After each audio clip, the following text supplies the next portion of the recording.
reminding his supporters about his struggle for democracy. I will shake their hand if I win, and I will shake their hand if I don't. William Ruto, the other main presidential candidate, assembled his supporters in different parts of Nairobi and central Kenya. Ruto is the deputy president, but has fallen out with his boss. Odinga and Ruto have attracted huge crowds, but they also know such gatherings do not necessarily translate to votes. So why are Kenyans addicted to scandal-prone leaders? Take a look at Kenya's 2017 elections. If that was anything to go by, then a juicy scandal doesn't hurt the prospects of an aspiring Kenyan politicians. If anything, Kenyans proved again that they have a high affinity for scandal-prone leaders, and they are not afraid to vote them into power. The controversies that swirl around the men at the very top are well known. Then President Uhuru Kenyatta and Deputy President William Ruto were charged by the ICC court for complicity in Kenya's 2007-2008 post-election violence. The violence in Kenya's Rift Valley region is spreading quite fast. This is Naivasha, about 100 kilometers west of Nairobi. It is the latest to be hit by the ethnic violence gripping this country. They came with machetes and were slashing people to death. I saw a schoolboy, his head was split in two. They were burning the houses of those that they killed. We've seen horrors here. And as the violence continues, the displaced in Nakuru are too afraid to go home. Ruto's trial at the ICC adjourns after the Friday session to pave way for Kenyatta's trial that is scheduled to kick off on the 12th of next month. But the Kirinyaga County political leaders who attended the prayers joined the growing list of persons urging the president to skip his trial at the ICC over what they claim is an affront to the country's sovereignty.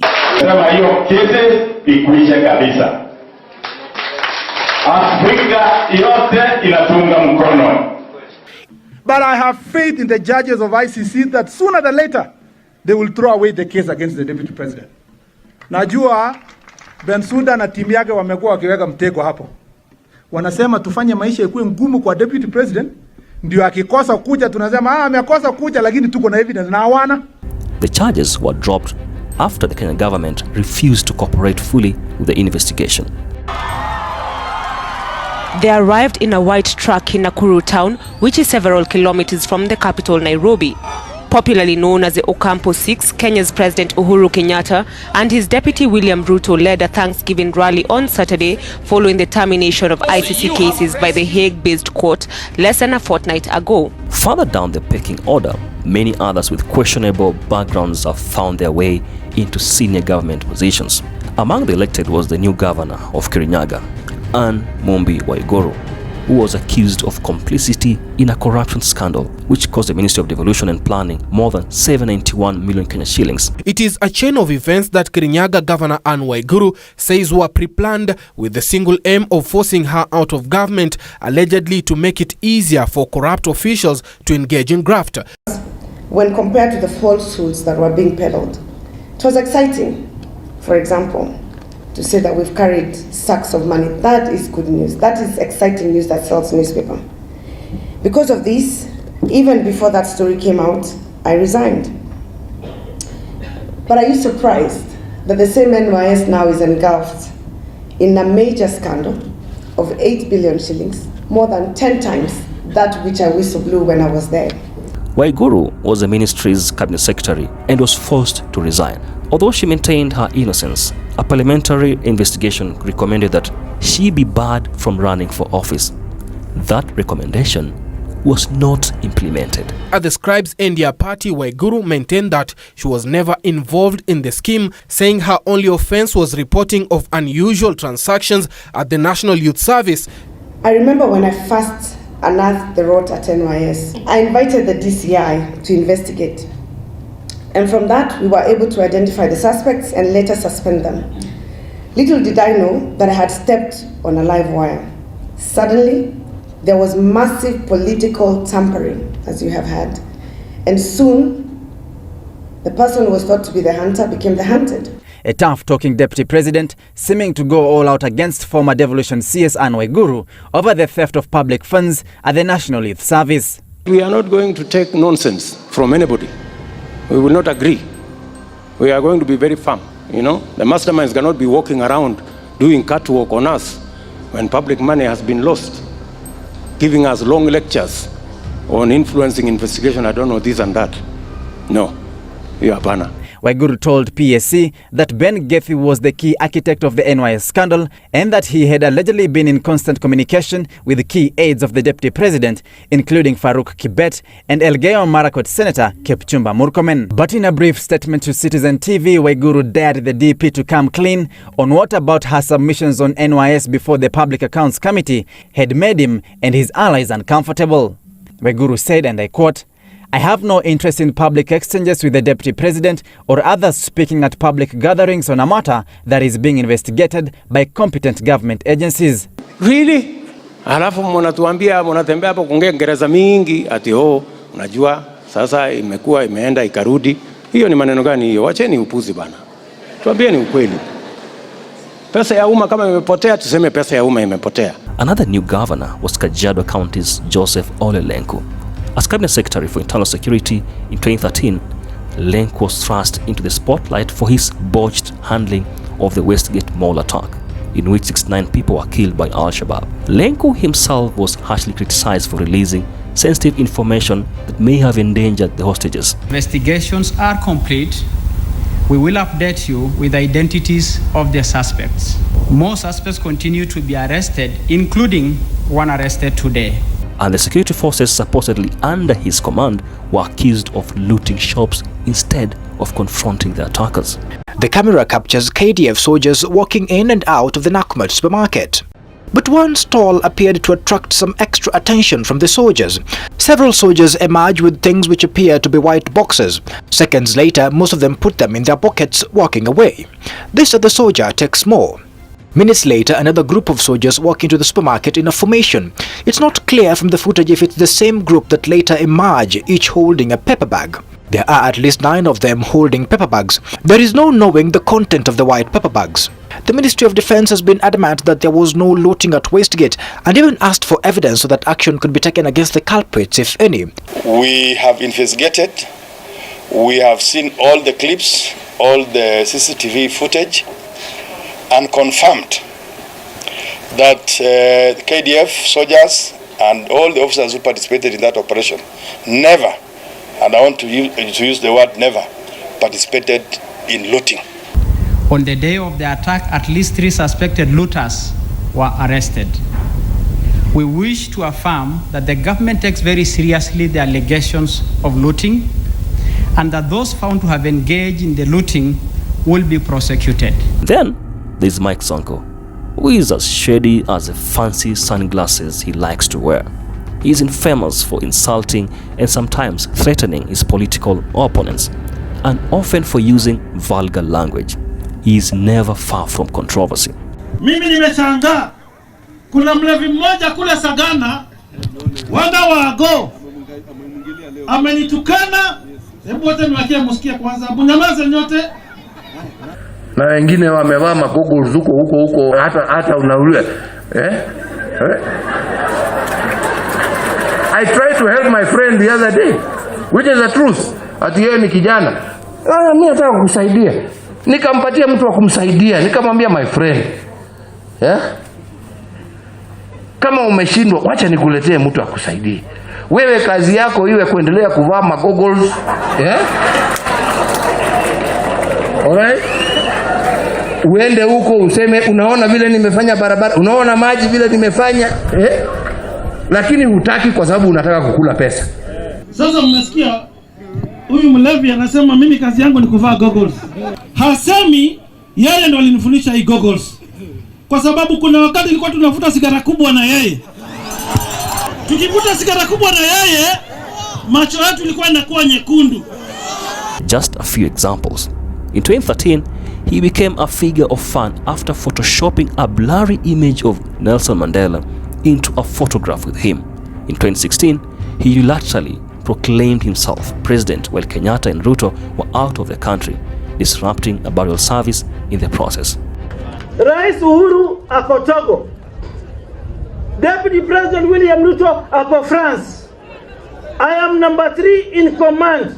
politically, influence and socially. I am now the acting president of the Republic of Kenya. Mheshimiwa Sonko, kindly wind up. Nyonga, thank you. No. No, you can't do that. No, kindly, please. Because of time. In 2017, just weeks before the elections, his bodyguards were accused of opening fire on supporters of a rival in a Nairobi suburb, injuring 2 people. Msimurushe kwa maji tafadhali. The former Nairobi governor Mike Mbovi Sonko has been banned from traveling to the US along with his immediate family members over corruption allegations while he was in office. The flashy politician is currently facing over 30 charges of money laundering, receiving bribes, and conflicts of interest in Kenya. Accusations he pleaded not guilty. None of this was enough to preclude his election as the new governor of Nairobi. He was inaugurated into office. The list of dodgy politicians goes on and on. Hassan Joho, re-elected as the governor of Mombasa, was found in March of 2017 to have forged his secondary school qualifications. And Tuesday afternoon, Joho broke his silence on the matter that sprang from a letter from the Kenya National Examination Council to the Director of Criminal Investigations, casting doubts on the authenticity of Joho's 1992 KCSE result slip, a turn of events that threatened his bid to defend his seat as Mombasa governor in the August elections. Hii barua munaona ya Kenya National Examination Council, it is between Muhoro Ndegwa and the CEO of Kenya National Examination Council. How did it make its way to the public? Joho says he did indeed sit for his KCSE examinations in 1993 and attained a D-, contrary to claims that he sat for his examinations in 1992 and scored a C+. First of all, why would I want to forge my own certificate? And in the same year, get admitted in 2 different institutions. Why would I do that? The letter written by the acting CEO of NEC, Mercy Karogo, to the Directorate of Criminal Investigations in January is a response to a request for verification and confirmation of Joho's KCSE result slip. It reads in part, quote, "It has been established that the purported copy of the result slip presented to NEC for authentication was obtained from a forged document," end of quote. Records in NEC indicate that the student Joho Hassan Ali did not register nor sit for the year 1992 KCSE examination at Serani Secondary School under index number 160092924. In the past, what we had is a situation where candidates present these documents to IBC direct, and as a result, IBC was not able to verify whether they are genuine or not. You don't even need a judge in court to determine whether or not you went to school. It's a straightforward issue. You either have a degree or you don't have one. You either qualify to be in a university or you don't qualify. It's a black and white situation. The offices of then Nyamira Governor John Nyagarama were raided in February 2017 in connection with a recruiting scam. Gladys Boss Shole, then Uasin Gishu's women's new representative, was charged again in May 2017 in connection with a 150 million shilling fraud case. I think the Nation Media Group asked me 4 years ago. It is the same stories, I've explained it. It was headlines for 10 weeks running. I gave my explanation. I presented before the parliamentary committee. Do you really want me to start narrating that story now? What good does it do? In fact, I don't think we should do the interview. Yeah, no, I don't think I want to do the interview anymore. No, I'm not doing this interview. I'm not in this interview, and I'm not running that. Those things of 4 years ago that angered the former registrar of the judiciary were raising a question on allegation of misappropriation of funds during her tenure. It is the unanimous resolution of the commission that the chief registrar of the judiciary is hereby removed from office with immediate effect. It was the culmination of a long protracted battle pitting the JSC and the office of the registrar that has left both critics and supporters shocked by their conduct. We asked that they must come in, probe first, and JSC can thereafter take action against me. The JSC was not interested. They proceeded to carry out their own kangaroo investigations. Please note, they are not the experts in financial management. You were sacked as the Chief Registrar of the Judiciary on grounds of misappropriation of judicial funds, about 2.2 billion, insubordination, incompetence, and engaging in sideshows. More specifically, procurement irregularities in the purchase of the official residence of the Chief Justice at a cost of 310 million shillings. I think, Jane, you're asking me to answer Willie Mutunga's question. Why don't you ask him? What exactly possessed him to start this story? Why don't you ask him when he set up the War Council? Emails were leaked to show that they had a war strategy against me. Why don't you ask him about that? Why would you ask me? Away from the courts, she successfully campaigned and captured a political seat, her first in her illustrious career. But even after her success in politics, the charges at the court still remained active. That's until today, when an application by the DPP to have the case against her withdrawn succeeded. Senior Principal Magistrate Felix Kombo allowed the application for withdrawal of her case under Section 87A of the Criminal Procedure Code that allows the withdrawal of a case before a pronouncement is made. I have to say this for the sake of Kenyans like me who are being brought here to be charged on fake charges or spending the most productive years of your life defending fake charges in our courts. That is wrong and it's unacceptable. So, why aren't Kenyan voters deterred by scandal? It might be because, as the saying goes, there is no such thing as bad news, and scandals get politicians into the headlines. I'll quote something here by a political analyst. Kenyans vote along popularity stands and do not try to make sense of why you are on the news. As long as you are mentioned on TV on several occasions, you are popular enough to lead them, said Susan Waweru, a political analyst. Kenyans are yet to mature and elect leaders who actually fit the role they seek to serve. And we vote for such leaders because Kenyans are equally scandalous, easy to corrupt, and easy to demand that they be corrupted. They have allowed their country to be plundered and corrupted to the point where they think corruption should be normal. The voting patterns are a reflection of broader ills in society. Kenyans, in other words, vote for the leaders they deserve. If that's true, then there is some cause for optimism. The 2017 elections also threw up a few elected officials with more impressive track records, such as Kimani Ichung'wah, the re-elected MP for the Kikuyu constituency, who is known for his integrity and his good looks. To this dialogue process in good faith.